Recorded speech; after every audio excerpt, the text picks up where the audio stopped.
What's the difference between the United States of America and the United Countries of Europe?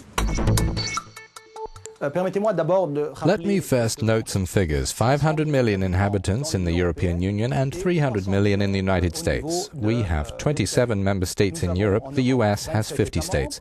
For this idea of member states, I often stress the word member. It represents a togetherness, a will.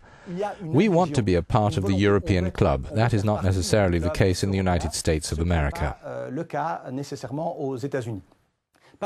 Among the institutional differences, the US is a federation with a presidential system, while we are halfway between being federal and being intergovernmental. The budget is also a difference. The American federal budget more or less represents 20% of the United States GDP, so 20% is managed in a centralized way in the US, while just 1% is managed in a federal way in Europe by the European Commission.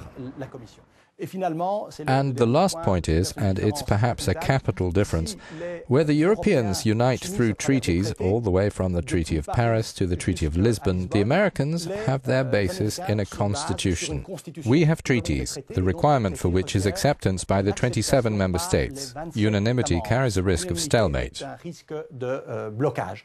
The economic and social models are also different. The Europeans find it a lot harder to live with social differences, social inequalities, and therefore we protect the poor far more, whether their weakness comes from age, unemployment, or other things.